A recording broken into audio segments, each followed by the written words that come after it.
Okay. Hey everyone, good morning, good afternoon, good evening, and welcome to the Solo to Entrepreneur Show. You are with me, Lorraine Chai. Today we have Jerry McCormick on the show, and we're going to be talking a lot about different things. So stay tuned to hear about it. But let's introduce and welcome Jerry on today's episode. So, Jerry, welcome. Well, thank you so much for having me on the show. I'm looking forward to the conversation. Absolutely. Before we get down to business, I just want to introduce in terms of Jerry's background so that we at least we understand where we're headed towards too. So Jerry originally used to work in the Marines before becoming in becoming into working in the police force. Is that correct? Mhm. And now you are the president Yep, of became a police officer. Mhm. yep, and then now you're the president of personal safety at work. So, with your journey, have you always thought of becoming a police officer before becoming a captain? You know what, Lorraine? I absolutely did not. I was the one guy that I went in the Marine Corps to break a cycle of poverty, and just we really were on government assistance all my life, and we just didn't have any money. We moved 28 times before I graduated high school. It was just a really unpleasant growing up experience, and I went in the Marine Corps to break that cycle, which it did. And then as I was getting out of the Marine Corps, they help you do job placement. And almost every job placement was related to some kind of public safety, whether you worked as a police officer, a jailer, some other state government job. And I had no interest in any of that. So initially for 3 years, I went into retail and ran a jewelry store. And it turned into be just a Oh, weird, as life works out for 3 years. And then I kept getting called out. I believe in faith, and I believe God was telling me to go do something different. And I just couldn't figure out what that was. And then the closest thing, I need to do something about safety to keep people safe. And again, I'm telling you, I had no idea where I'd be doing now. This wasn't even a thought in my mind. So I became a police officer reluctantly. I was at Duke as an undergraduate, trying to pay for college as well. So it was really Duke University, sorry. And so, but I went to become a police officer, starting there at Duke to pay for my college because you get a discount if you're an employee. So I did that, and then finally, once I graduated, I transferred to Cary Police. But just after I transferred in 1998 or 99, sorry, on April 20th, Columbine High School shooting happened. mm. And I don't spend a lot of time with police officers away from work. I just never created that happen. Have lovely people I worked with and enjoyed the friendships. But a mentor of mine said, when you retire, you probably want to have a lot of friends that aren't in police work because they're all going to be doing police work still, and you can't go over there now. Everything's restricted. So anyway, so very quickly, I just got into law enforcement, went down the road. 8 years later, Columbine High School shooting happened. And at that time, the police officers didn't go in. It was too dangerous for some reason. Two kids with guns, not trained. We're trained, but it's too dangerous. And I was with 7 other police officers. We were doing a different training somewhere else, and it said, we have to go in North Carolina. So we decided there was a movement as I became a school resource officer, and I worked in the middle school and elementary school as a police officer for 3 years. And I joined the pack of these people, and they said, we're going to create something in North Carolina. And every state did it. Everybody realized that that was a flawed idea to wait outside till a SWAT team methodically Mm. searched. So, and if you don't know, in Columbine High School's cases, because the cops didn't go in, about half the people died who would have lived because they bled out from shootings. So, tragic as it is, we started doing that training. And so, but we were kind of doing what the SWAT guys were doing, methodical. So, like, no, we have to do something different. So, I started interviewing police officers. And excuse me, I started interviewing active shooter people. I went to the scenes. I communicated with people in other police departments who respond to these incidents. And I researched 327 cases of active shooter event, which told us But we with this, really right? could I'm behave. I'm gonna stop you there, but because with all this, with you interviewing all these people, was that out of curiosity or was it because you wanted to change the journey? You wanted to change the story? That's a great question. I've never been asked that before. It's both. I was very curious why somebody would decide, I found later there's another reason why it worked out. But I was very curious, but I just felt like they have a methodology how they approach the task of killing people and Mm. how they pick people that are always unarmed. They have, or at least they assume they're unarmed. Every once in a while, they go to a church to try to do something, and half the people are carrying guns. They're at the church, concealed carry is what it's called. But they're hidden, but they're wearing guns, and so they react quickly. But yeah, it was a little bit of both, but mostly it was we need to change how we behaved But as time went on, I started lecturing on it. I found some unusual things about that were fairly consistent across all three, about 300 of the 327s, all had some similar markers. And before long, I started just lecturing at colleges and companies, and here's the research, and you really need workplace safety training, but this is active shooter. In the rare case it happens, and I was kind of approaching from this really isn't probably going to happen to you, but if it did, this is how we're going to respond. So we started Mm. training first responders. I was involved in about 40,000 first responders, police, fire, and EMS, emergency medical services, and so that's kind of how it started. But anyway, that's a great. I've never been asked that before in my years of doing this, about 25 years now, since I started that research, and that's a great question.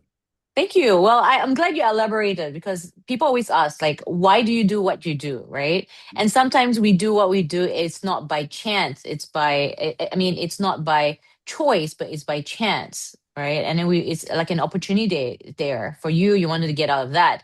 And then your curiosity helped you through that journey towards now, running, being the president of what you do, and also sharing and educating and changing that path and the journey forward towards helping the next generation of people out there, but also being of service too.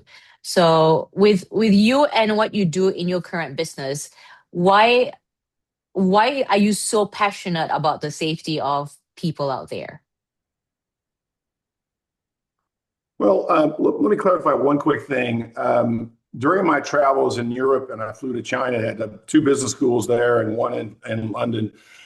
They asked to hear my research because each one of these shooters they viewed had a purchase decision. They decided to kill people that for their reasons, but they made a calculated choice to do these behaviors. As much as it seems inhuman to be able to kill an unarmed person, that just doesn't make sense to me.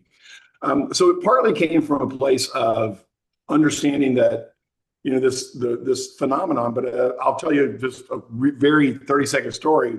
Have you ever heard the analogy of you're on the limb and there's a tree right there, you're on the limb, between you is a saw, and you're getting ready to saw and you're going to fall down, and be hurt? Well, I was like that at a company. I was doing this talk about my research, and I just stopped halfway through. I said, you realize I'm not training you to respond to active shooter. That's for first responders that Mm, run in and stop the bad person, kill them, they kill themselves, they give up, they run away.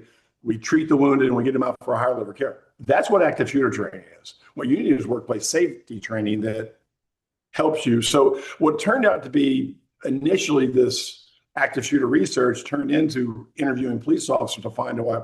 I've never met a police officer who's ever been a victim of a crime away from work.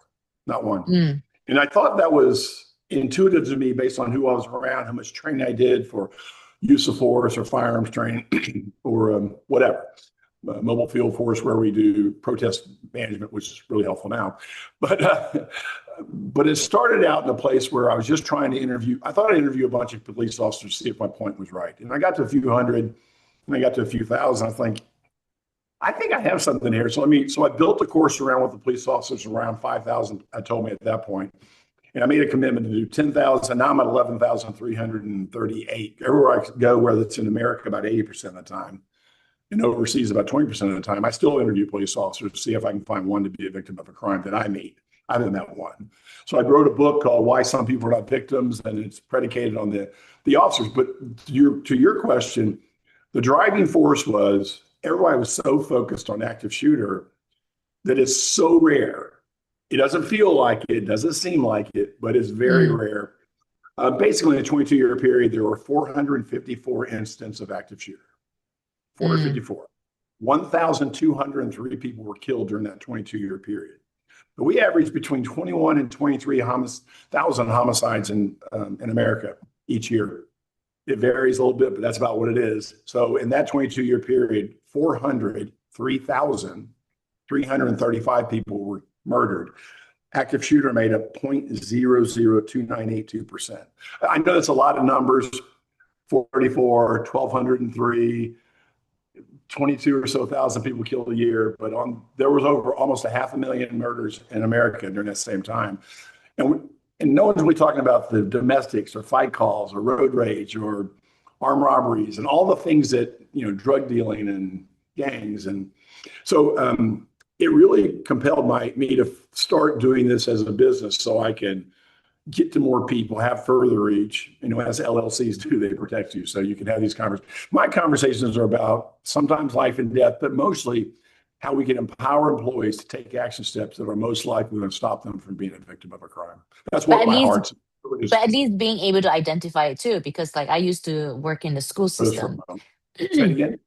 So it's also being able to identify as well, because like I used to work in the school system, Mhm. and in the school system we have to be very aware in terms of what the kids are bringing to school. In Australia, we don't really have guns. I'm not going to say we don't have guns at all. We don't really Right. have guns because back in the day, we were allowed guns. So it's going to be inherited possessions, right? But for us, it's about knives and stuff like that. So we always have to be very That's it. vigilant. It's not just all about educating. It's not all about working with people in business, but sometimes that's your forte and that's what you love to focus on, but it's also being aware that you're also protecting not only yourself but people around you. So it's being aware, okay, does that person intend of harming somebody around us? Is that person going to lash out at me? Is there a position where there is an escape route? Is there an exit close by? What's the situation that I can protect myself but also can protect the people around me? So in Australia, that's that situation with the knives and the threats. We take that very seriously in Australia, and that other countries do as well. They may not have the guns that we hear a lot in the US, but there are other means and other ways as well of the safety, within our circle or within the room. With yourself in business, It's right? interesting. Because I want to deter back. You do a lot. You contribute a lot. You serve the country. You contribute a lot. You help the community. But you do a lot more than just that. You touch base a little bit of that. You not only wrote a book, but you also tend to share and speak in different areas, different conferences and areas in terms of education and awareness. Why are you so passionate about what you do? What is that core energy that's giving you that drive to doing what you do? Well, I'm going to back up to your last premise just really quickly. The kniving. So I have 7 schools in China out of 27 this billionaire owns. I've been over there a couple of times, trained the schools. If you go to my website, personalsafetyatwork.com, there's a video link in the speaking section. You'll see me on stage in China midway through. So oh, it's like I look like Bigfoot, kind of. It's grainy, but you see me on stage anyway. I'm helping the kids that come to America, and they're 7 times more likely to be a victim of a crime for a number of reasons that we don't have time for. But what I found in my research is that I can help you set up your business and frame it. I'm certified by Homeland Security to do critical infrastructure assessments at water plants or stadiums. But when I go into your business, I give them a top 10. Here's where you put a camera. Here's how you control access. Here's how you put signs to get people in the building and out of the building. Here's how we deal with.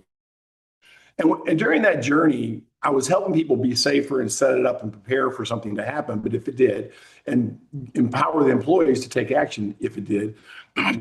But then I started looking at what I was trying to tell people to do. But what if you're already just in a disagreement?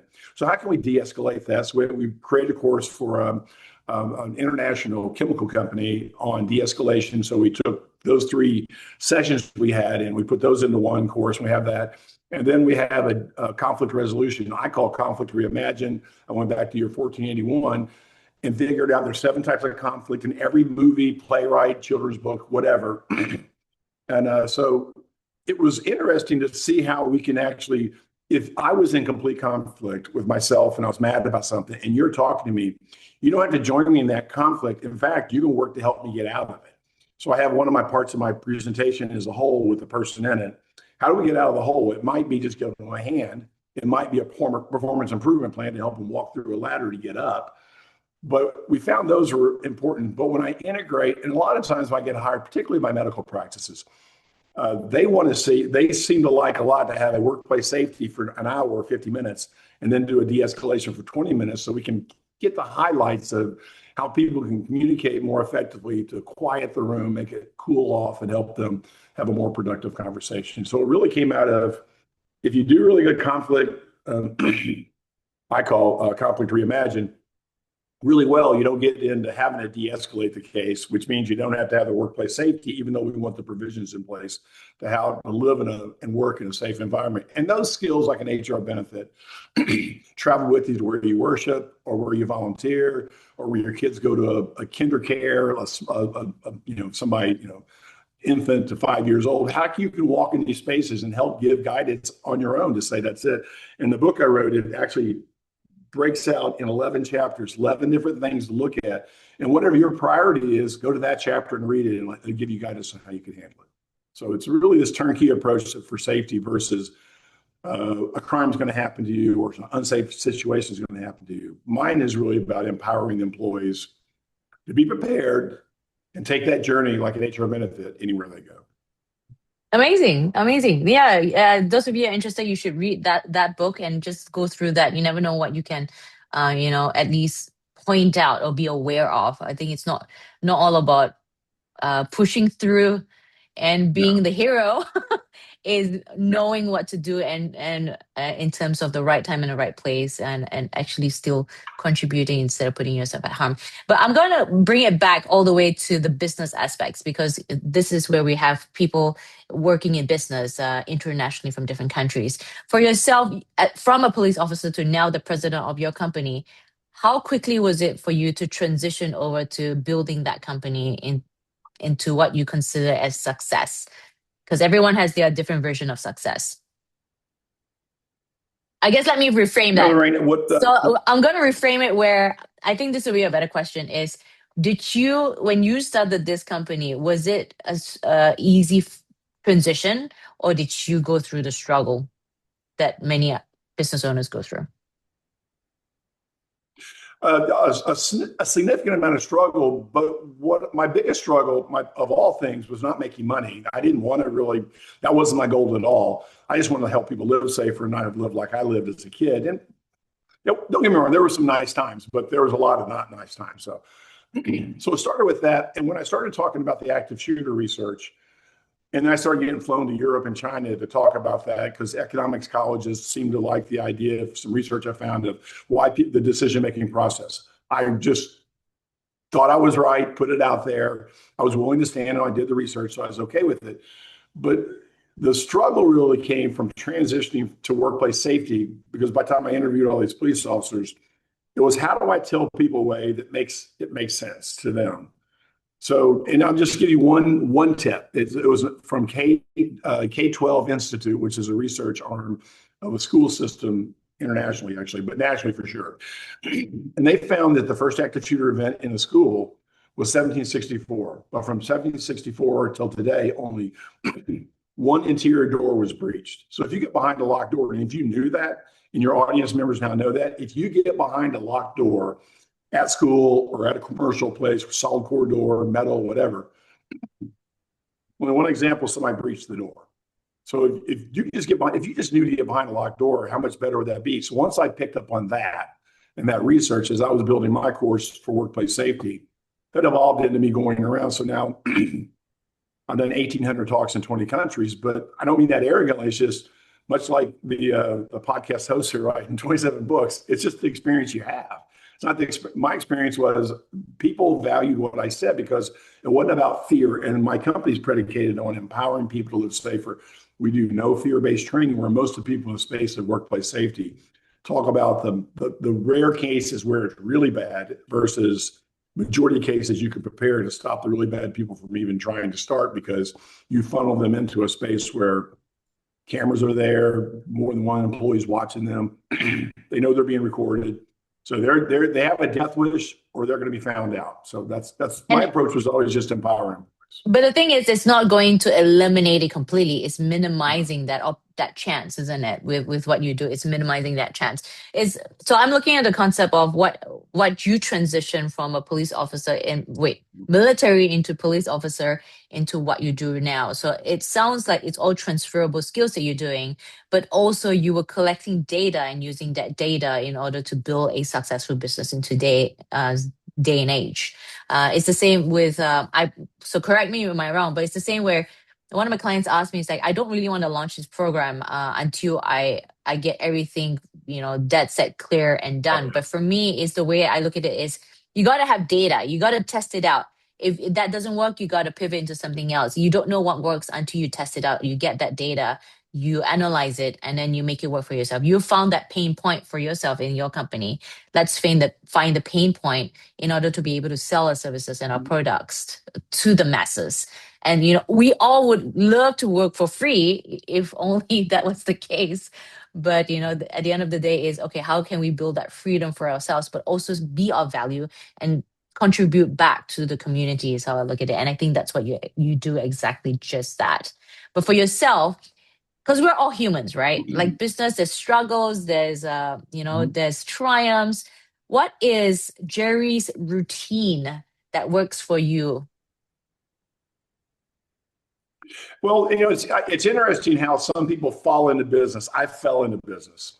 So when I first was going on my active shooter research and asked them to go, they gave me an honorarium. They paid my flight and then gave me money. I said, I can make money doing this. That wasn't really my goal. But then what happened was I found that I think if you give to others, you're going to get a lot more back. And what I did, I live in the Raleigh, North Carolina area as this podcast is being taped. And it's in the schools in the Wake County school system that we live in the county. There's a handful of schools become Chinese schools on the weekend. And, Chinese embassy came down to this region, said we weren't servicing the Chinese. I was very connected across the region for different kinds of training.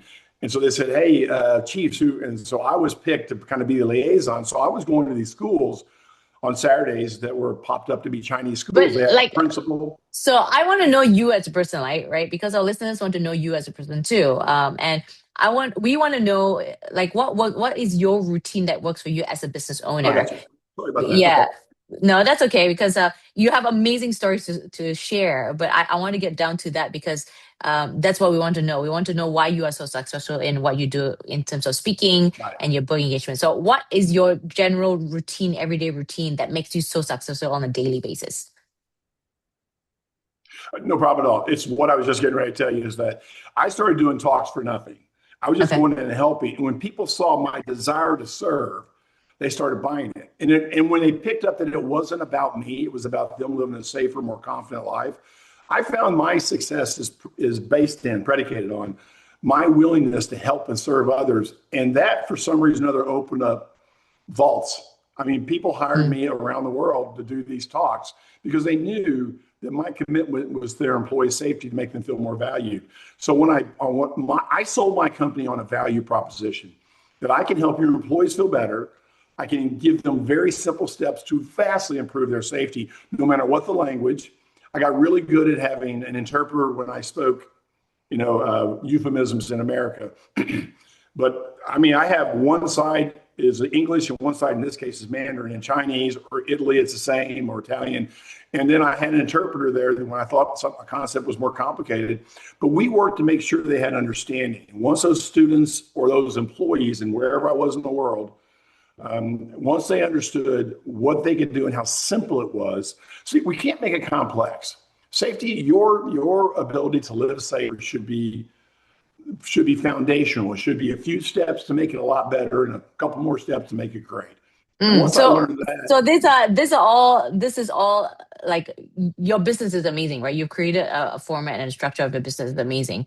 I want to get down to the core, and which is you yourself. So I guess I'm gonna restructure the way I ask the question, and the question of the routine, and the I'm reason for trying the really hard. Sorry routine. about that. No, not at all.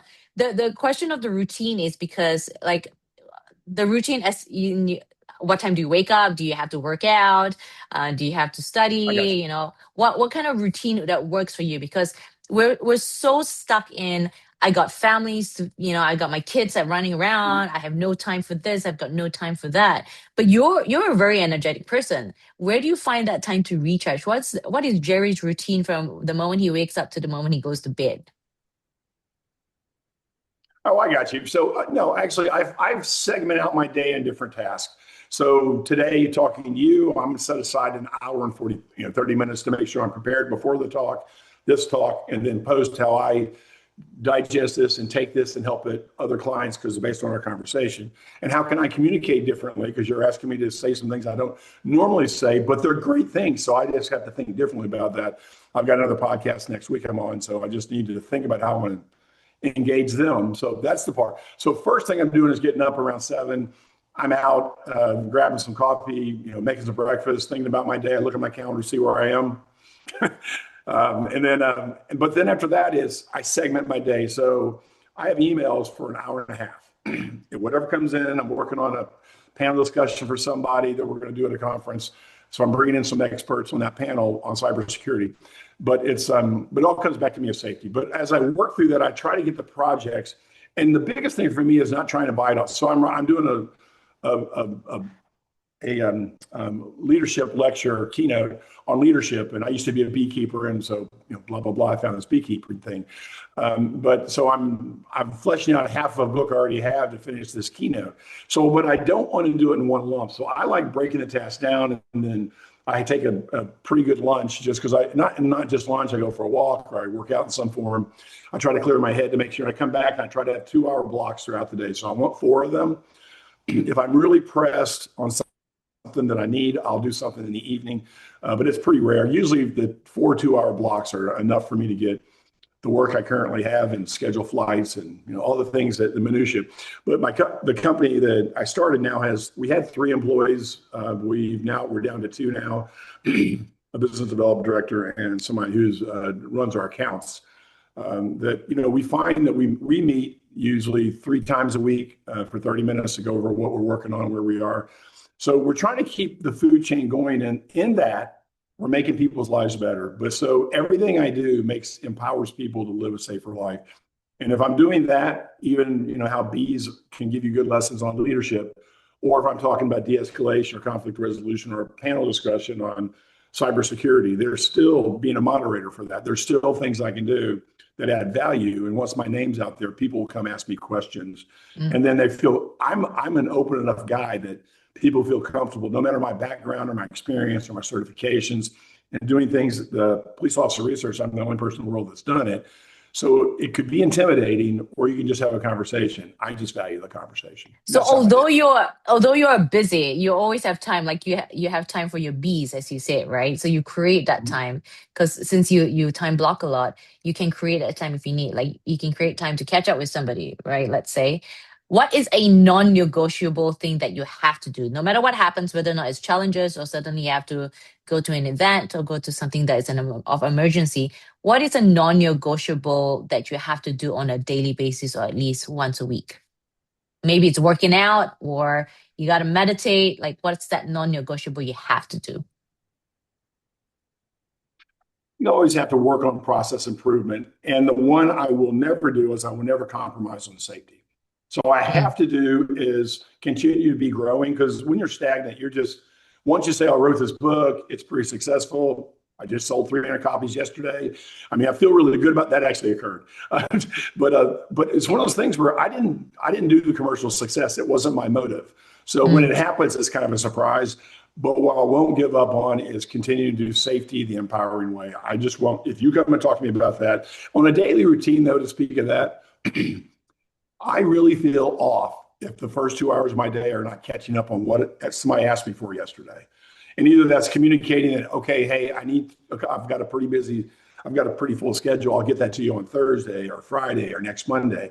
But just making sure that I have good communication. I have to talk to the people I work with, because I get very concerned that people if I don't do that, they might go to somebody who's just going to scare their employees and make them see really bad scenes. And it's just not likely that's going to happen to you. I bet your listeners right now, maybe 1 or 2% of them have had some violent crime around them.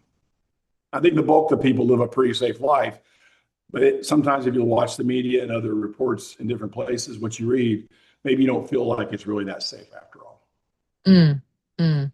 And if you could speak to your 15-year-old self, what is that main, and you could advise yourself, just one advice, what advice would you give yourself, your 15-year-old self? I actually gave myself, it's funny you would say that. I would say 13 or 14. I decided to go in the military to break the poverty cycle. But I said, there's nothing out of your reach.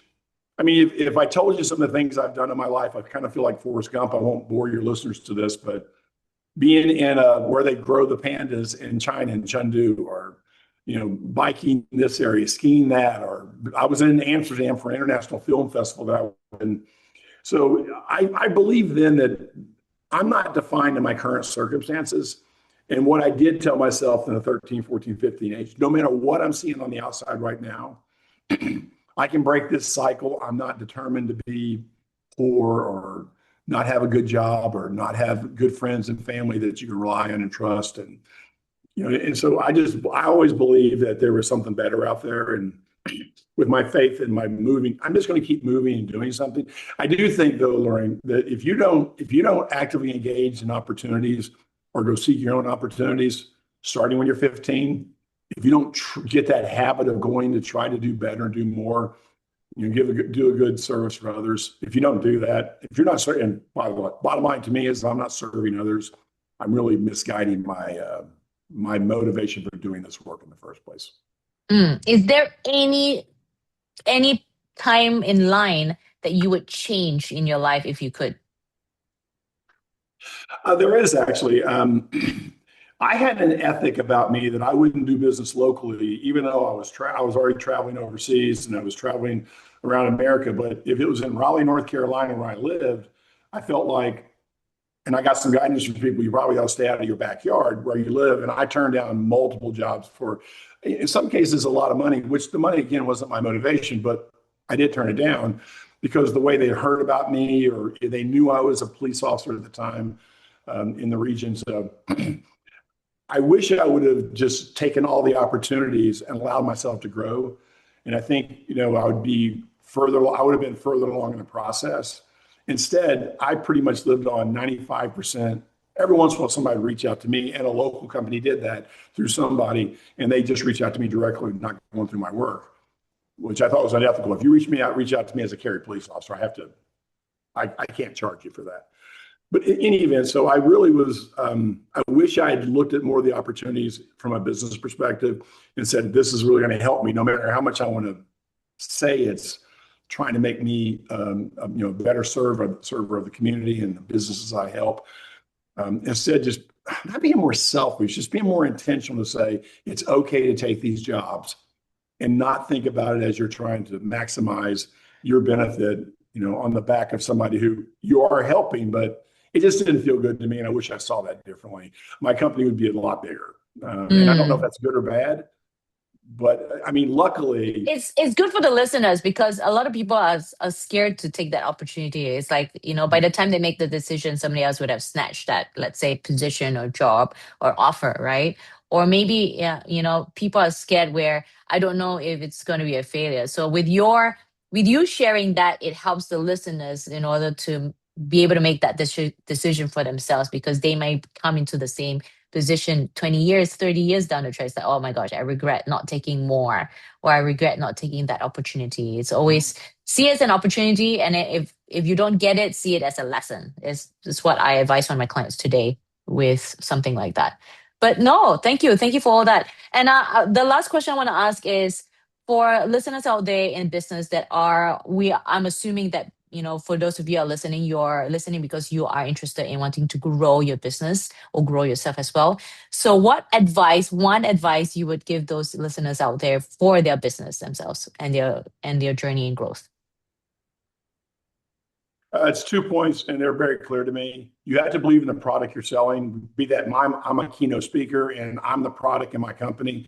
Whether it's online, I have e-learning products. I have different ways to get it now. This book that is getting out there.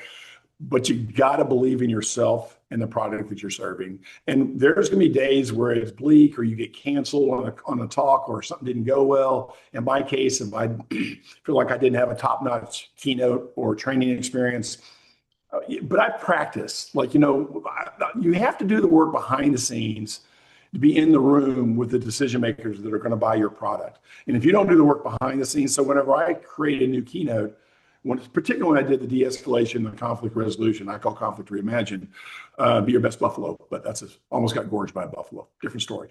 But each one of those, I practiced 25 or 30 times while I was by myself. I timed myself, the transitions. I knew what I was going to say, but whatever your craft is or your product is, or how you want to go from that solopreneur to an entrepreneur, you have to put in the work. You're not you might get fluky and win the lottery. Well, God bless you if you do. But the reality of it is, the reason I'm the most successful right now workplace safety speaker around the world, the one reason I position myself to at least be among the best speakers is because I put there. I was willing to take the trips when they weren't convenient. I was willing to go to a Chinese school on the weekend who happened to have the daughter who recruited for their school called Beijing World School Mm. in the audience of a billionaire that brought me over and has 27 schools that I train. So it's like when you go through when you go through that maturation of growth, and you have to put the extra work in, and it's not the 2 hour blocks a day. It's in the evenings, early morning. A lot of calls I have with China are 1 or 2 in the morning, and that's just that I've got to make the adjustment if I want to keep the Doing product. whatever it takes, right? Yeah, and I think the thing with China, which what I found is just information. To me, it's like when Sandy Hook Elementary School happened, the shooting happened, which they tore down, most expensive active shooter event in U.S. history at the time. When that happened, within 24 hours, a school outside of Shanghai had a stabbing of 27 kindergartner kids by a woman who went in with a knife that you were speaking of from Australia. She used a knife to do it. So it's not like violence doesn't happen around the world. I mean, you just have to be able to talk about it in an intelligent way that makes sense to others and not make it so complicated they don't get it. Like, I don't Mm. understand music, which you very much understand very well. You can speak to me all day long. You can play something. I go, oh, I really like that, or I don't. But in my case, I can't fool myself in making sure everybody knows what I know and what I've experienced through my training and practice and research. So I try to convey it in a way that makes sense to them, and I just don't make it really complicated. Was I there got to a be true. second I had to be true to advice? myself. I had to be true to myself, and I think as long as you're true to yourself and you put the work in, success is much more likely. Okay, okay. No, no, no, no. That's good. That's good. Great. Amazing. Jerry has amazing stories to share, and I know I've like limit him completely. So if you guys are interested in listening or at least following his journey and knowing more about him, and those of you that are interested in bees as well, I know that stood out for some of you. By all means, I'm going to put down his information on the description below. You are more than welcome to get his book as well, because that is also, you get to at least read. I'm assuming that there are stories in it as well that he can share there. So Yeah, there's a journey. follow, yeah, so follow him on social media, support him, follow his journey. And if you want him to help you in your business, whether or not it's the safety side of things, have that conversation with him. All the description will be down below. All the information will be on the description below. But other than that, Jerry, thank you for coming on board and sharing your journey and your success towards our listeners out there. And looking forward to connecting you outside of this podcast. But again, thank you. It's been a joy. Thank you very much for your time.